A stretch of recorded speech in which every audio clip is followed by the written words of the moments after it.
Kilburn-Steveskey, the head women's basketball coach here at Hofstra University, and I'm ready to go with questions today.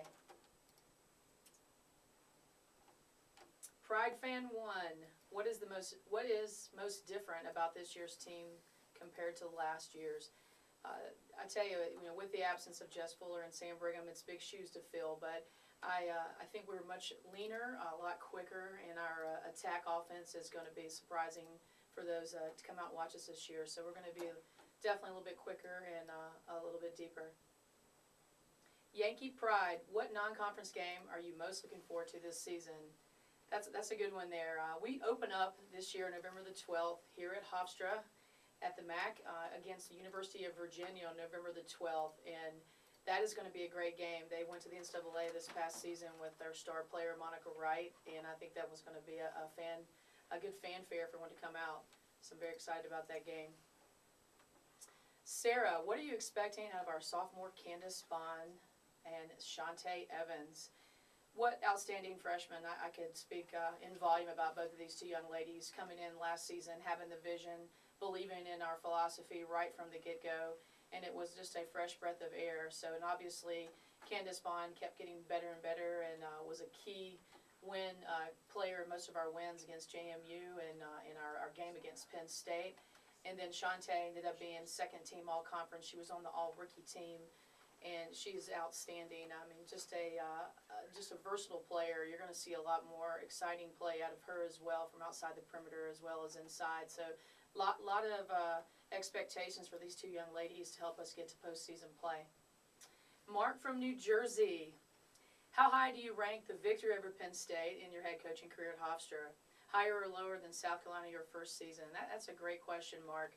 The first season, that's why this year going to postseason was so important for me and for the team, because that first year was fantastic. We were 26-8 that first year. We had a Michigan State win. They were ranked 17th. I think that was the first win in Hofstra history over a ranked opponent. And then, of course, we won the WNIT and played South Carolina and beat them at South Carolina. So having some Southern roots, that was a great victory. I took that one to heart as well. So, and then you go down to Penn State. I thought that was so pivotal because we had the first round WNIT this year, and they put us at Penn State, to play against 5,000 plus people, and I think with the hopes that Penn State would win that game. And I think that chip on our shoulder was huge, because we wanted to prove to everyone that we can compete with anyone in this country, and my young team did at that point, and that was a great win. So I probably didn't directly answer your question, but you brought some excitement in my voice to reflecting on the past and getting ourselves to postseason this year. But Penn State was pretty big. We're going to take a short break here real quick, and we'll be right back.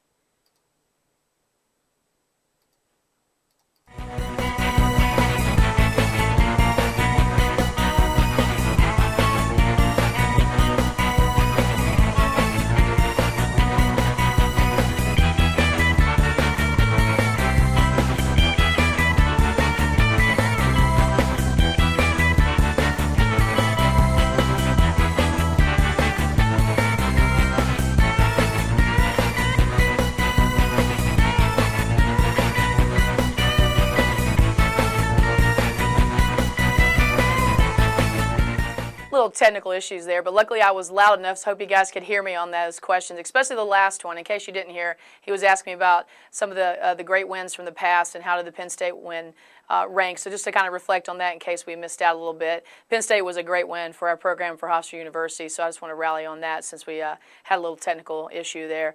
Starting here with Jessie. Jessie, she asked a question here. With Jess Fuller graduating, how is your offense and defense going to change? I think when I read that question, the defense pops first.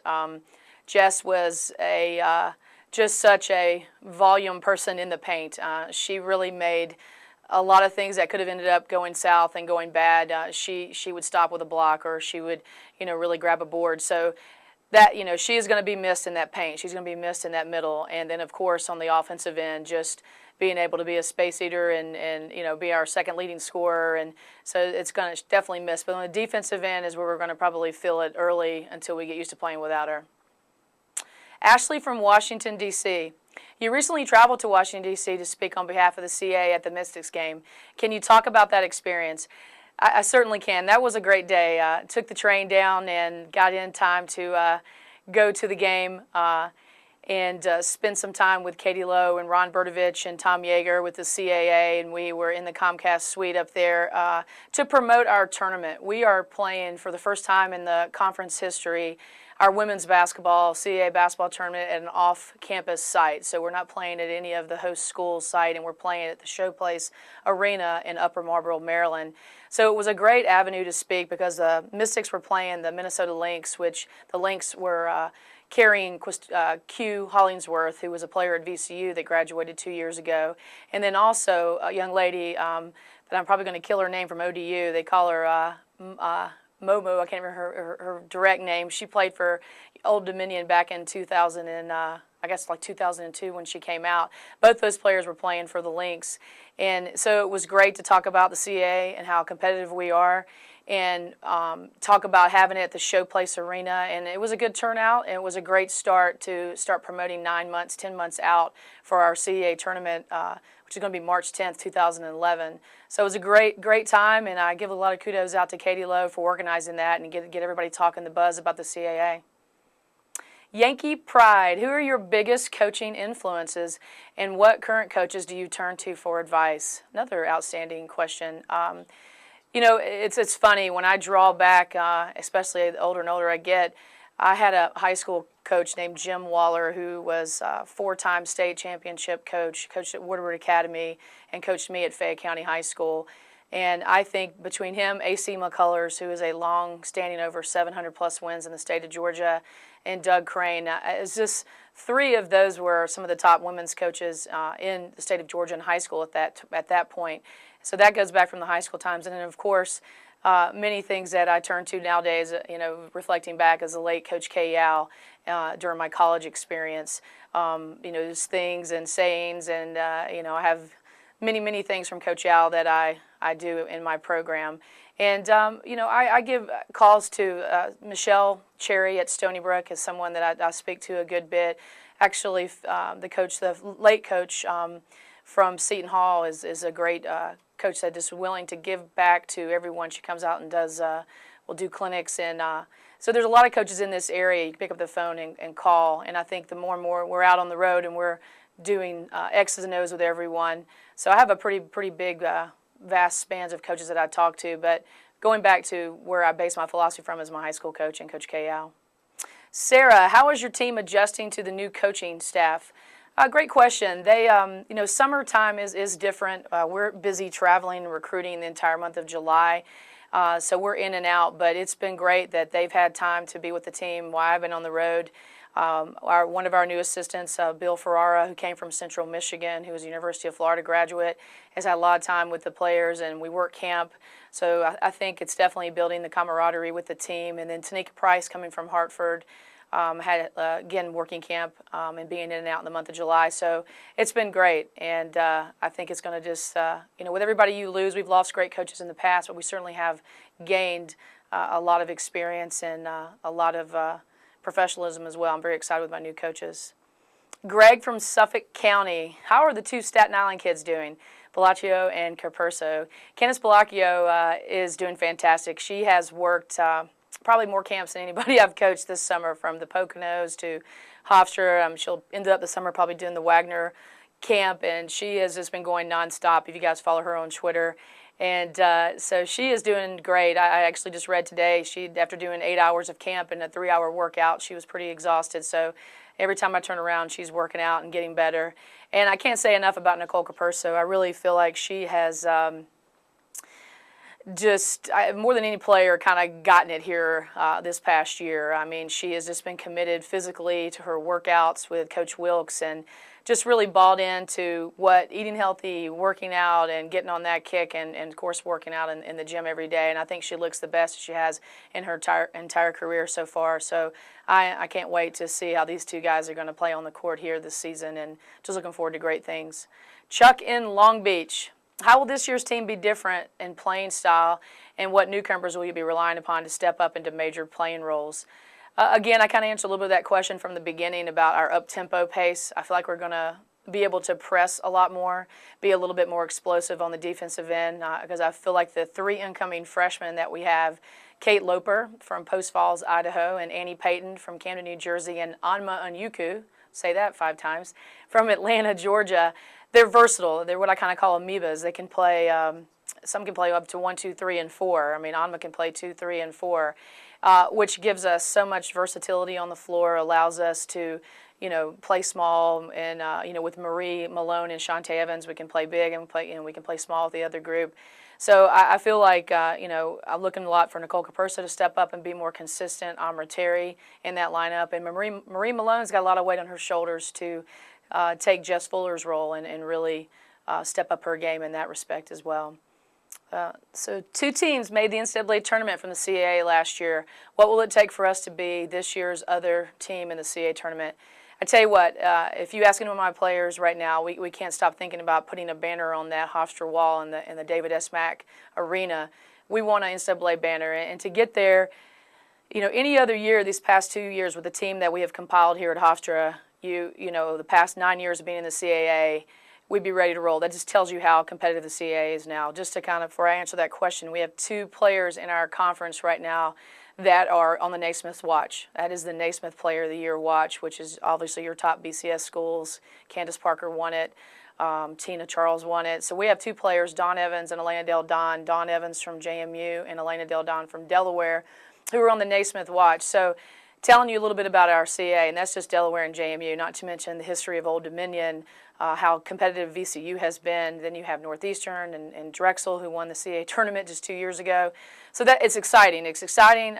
This season, playing every game in the CAA and the conference was so exciting because every night you had to be prepared, and it kept you on your toes. So, there's not the variables of obviously good defense, putting points on the board, but I think the mental preparation that my team has done this summer to push themselves.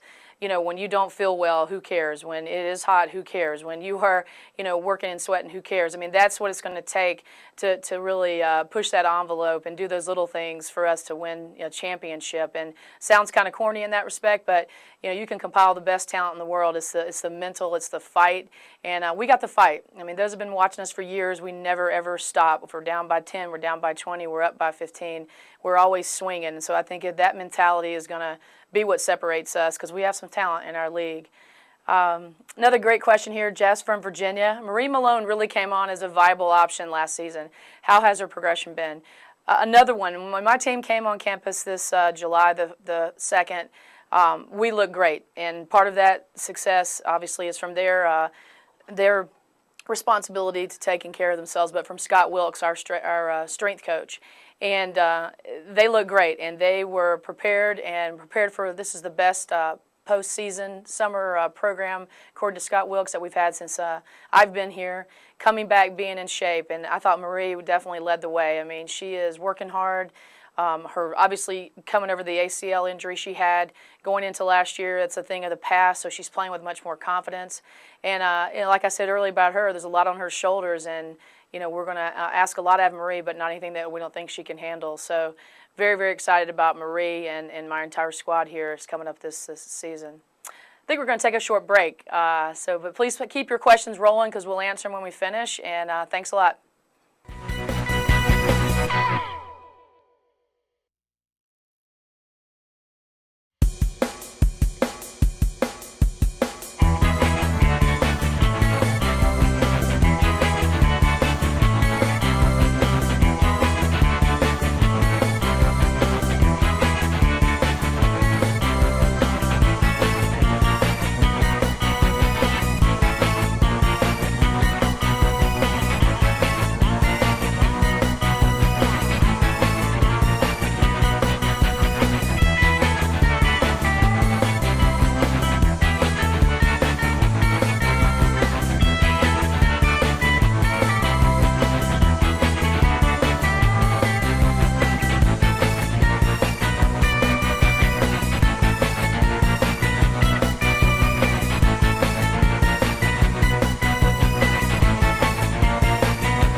All right, we're back. Ready to keep the questions rolling here. Cheryl from Levittown. Sam Brigham was such an important part of the program for the past 4 seasons. Who do you see stepping into her role? Actually, Nicole Capurso pops to my mind first. I feel like that's a natural progression. She's earned it. She has bought into what my philosophy is and what's the success for the program, and I think she gets that, and I think you're going to see a lot more out of Nicole Capurso, and I think it's going to be a lot of help from Asia Jenkins, who is coming back and from injury and everything. She's going to have a chance to get herself back in there, and you'll see a lot out of the freshmen as well. Pride fan, what have the players individually been working on to improve their game? All the things that they do in the strength and conditioning thing in the summer is pretty amazing. I mean, so physically that's getting them prepared for a long season, and that's just a huge part of our success. And then individually, they do a lot of volunteer workouts, but it's been a lot of the attacks of what we're trying to do to have a little more up-tempo style. The past 3 years with Jess, even though she played 2 of the 3, and then we had Vanessa Gidden, of course, that first year. We had a real true kind of block post player, and now we're, again, like I mentioned earlier, a lot more versatile, so we're going to try to work more on our attack offense and have our medley of quick hitters, but really get out there and play an aggressive up-tempo style. So they've just been working on that, working on attacking with the ball, kind of a dribble drive attack, and everyone's been working on it from Marie Malone all the way down to Shantae to Candace Bellacchio. And so we're really excited, and they have been working, and I know I've been reading from their Twitter pages to just the comments that they're saying, and that I'm hearing from the other coaches as well, that we're ready to roll. So I'm very excited. Sarah, will we be seeing more of the seniors Isokan and Amra this season? Talk about 2 of the most hardworking players on our team is Isokan Uzomre and Amra Terry. And Amra Terry, all summer long, I'd get a text, Coach, I just finished a workout. Coach, I just finished a workout. Talk about giving me feedback. She had the opportunity to stay back this summer until probably the last couple of weeks doing her internship. She's a remarkable student, high GPA, and plans to be a nurse. So she had stayed back and was doing her internship for that. But boy, she was missing. She was missing Hofstra. She was ready to get back. She was tired of the 9 to 5, but she was working out every single day, and she came back in incredible shape. So you're definitely going to see her doing the things that she's the kind of kid that does everything a coach wants her to do to help the team win, and the ultimate sacrifice, and the best defensive player we have in our program right now. So definitely excited about that. And then Isokan, I can't tell you enough about Ease. I mean, someone that has been just such a team leader. Her stats might not have shown it, but nobody realizes the impact that she has in the program. And I think the new offensive style would fit her a lot better as well, too, not having to have her back to the basket. And so I think you see a lot more out of Isokan this season. Tanika from Brooklyn. Can you talk about any initiatives that you've done with the community to give back to local fans in the community?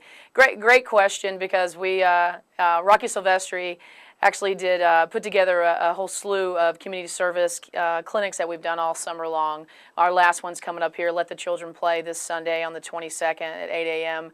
We're going to be doing it here at Hofstra. But all throughout this summer we've been doing that. Then throughout the season we do so many things. Just had lunch with Jean Kelly, who is the executive director of the Inn in Hempstead, an outstanding woman. I can't even put it to words how amazing Jean Kelly is, and her husband Rob. And we do so much for the Inn in Hempstead. Well, let me take that back. We could continually do a lot more. They do more for everyone in the community than we do for them. But we try to spend a lot of time serving the homeless, and whether it's at the soup kitchen or whether it's doing things at Thanksgiving and Christmas. So we definitely spend a lot of time with that. But this summers with the clinics and the players going out and doing camps, it's been a great summer giving back. And hopefully all that will give the feedback, because at the end of the day, we want fans coming. We want people in the stands, and we have a lot to offer, and we would like to see that in return. Great question, though. Phil from California. At what point in your career did you become such a big fan of Twitter, and do you have fun doing it? Funny, I just started tweeting last year, probably like in June of 2009, and with the help of Stephen Gorchaw, constantly reminding me to keep tweeting. And now I've kind of caught the bug, though, because it is a lot of fun. And I enjoy, of course, a lot of time you can see all the comments. I keep talking about Long Beach, because where I live has been remarkable, and had some time to downsize here and decompress over the summer. So from tweets of taking my dog for a dip in the water with the Frisbee, or from getting ready for a big day, or having special people on campus, in recruiting. So it's been a great experience, and I think Twitter does a great job of reaching everyone out there and getting them to kind of follow along, and it's easy to do. So I enjoy it even more than Facebook. Richard from Island Park. If the season started today, who is your starting five? That one is pretty easy to answer right now. I mean, if I had to start right now based on not watching anyone play, right now, obviously seeing the ones that played in the past, but nothing new to drive from. I mean, Candace would be at 1, Nicole Capurso at 2, Amber Terry at 3, Shantae Evans at 4, and Marie Malone at 5. But the best part about that is that can sound great now, and everyone knows in this program that they got to prove it. And whether you've been a starter or not been a starter, you have an opportunity, equal opportunity. So, but off the cuff, that's kind of logically looking at numbers. That's where it would fall from. But you got Candace Bond chomping at the bit. She's going to fight for that. You got Asia Jenkins. And I haven't had a chance to mention Jael Pena, who is a transfer from Chicago State, Christ the King player.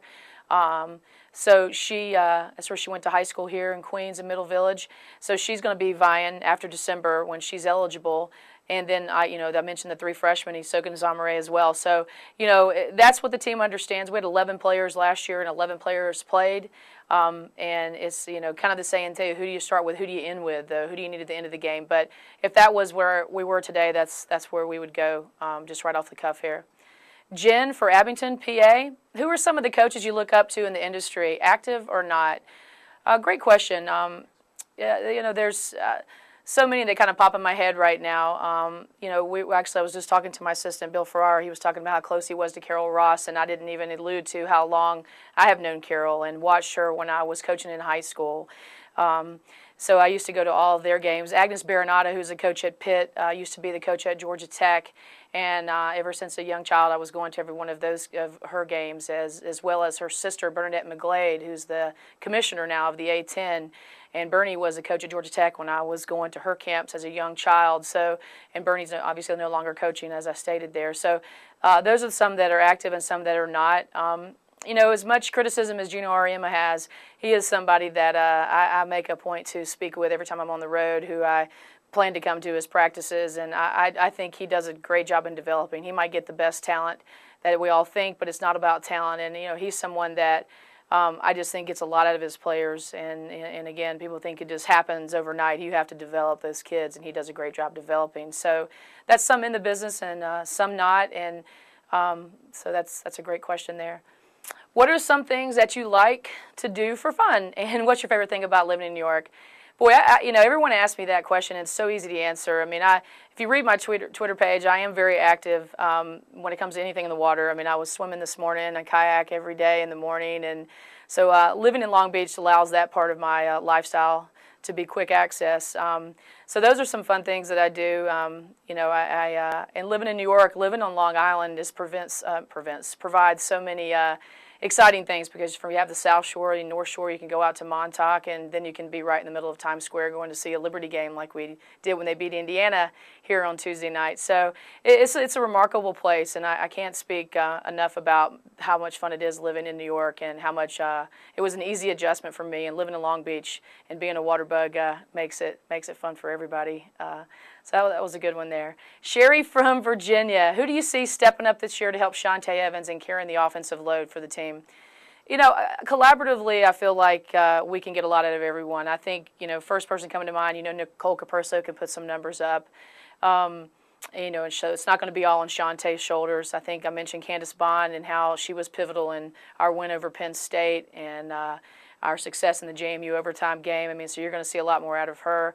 But I also kind of follow the tutelage here. If we can get about 3 or 4 players with double figures, that would be great too. So it's not on one shoulders. But I see a collaborative effort. But I see Nicole Capurso, the freshman, Candace Bond, Candace Bellacchio stepping up and giving us some more points on the board as well. So it's going to be an exciting year. And I tell you, I'd like to thank everyone today for sending in great questions. This is our second go around of this, and I thought the questions were phenomenal today, and really sparked a lot of excitement out of me, from the postseason question from our first year to postseason play from this year, to talking about my squad, because not only do we have an exciting, talented group of players. I mean, we have some of the best talent here that Hofstra's ever had, with a player like Shantae Evans, as well as the entire team. But just be the kind of players that we have off the court and the kind of character we have. So appreciate it. I want you guys all to come out and have a chance to get to know these kids on and off the court. And certainly any more information about our season, you can go to Hofstra Tix, 516 HOFTIXX. And then please check us out on GoHofstra.com. And you also can check me out on the Hofstra Women's Basketball Twitter page. So have a great one. Thanks again for the questions, and look forward to seeing you in the stands.